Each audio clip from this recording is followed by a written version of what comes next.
When should you use the passive or active voice? Well, passive isn't wrong.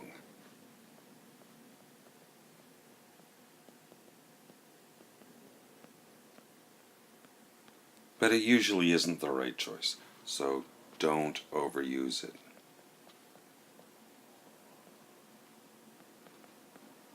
Sometimes people write in the passive voice too much, especially in student or business writing, because they think it sounds formal.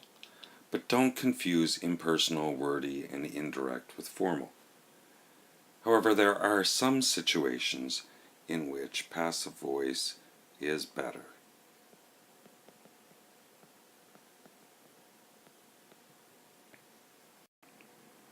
One use for the passive voice is to avoid blame by omitting who did the action. And this is quite common in business writing. I'm sure you've seen it. For example, your application for the new position was rejected.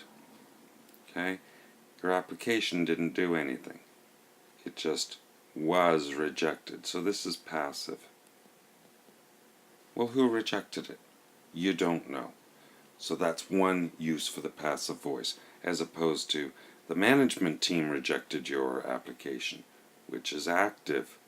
And in this case, we know who to blame. Similarly, use the passive voice when you want the tone to be impersonal.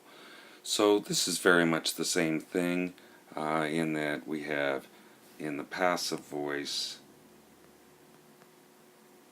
it has been determined that a pay increase is not warranted. So again, we don't know who to blame, who determined it.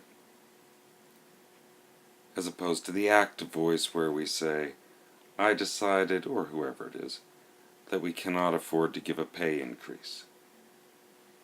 Okay, that's active. So this is one of the reasons I think that the active voice is generally better, is that most things, for example, business, or relationships with your customers or whoever they may be, those things are all about relationships. And when you use the passive voice, you take the relationship out.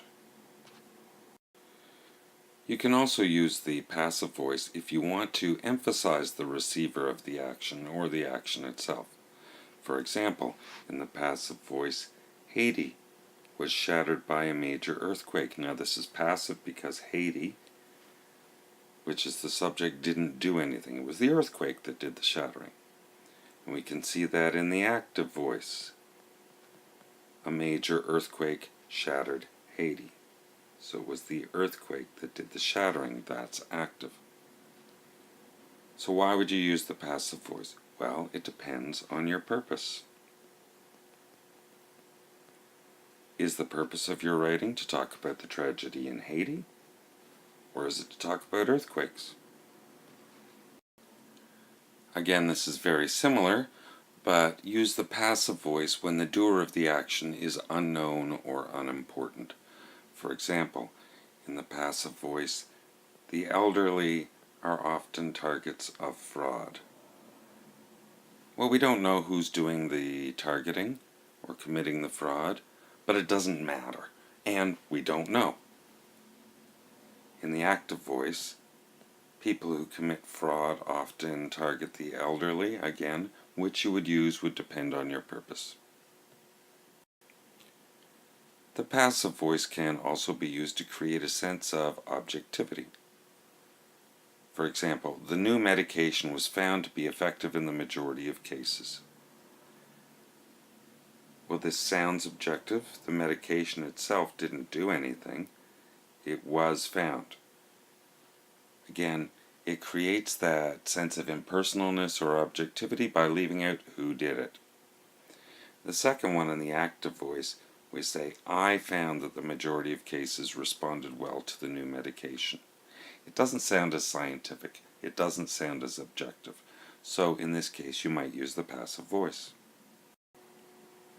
So passive voice isn't necessarily wrong, and sometimes it's a good choice.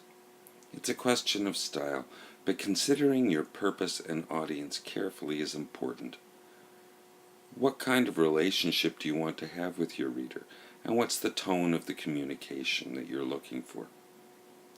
As a general rule, it's best to write in the active voice, which is more clear, direct, and personal.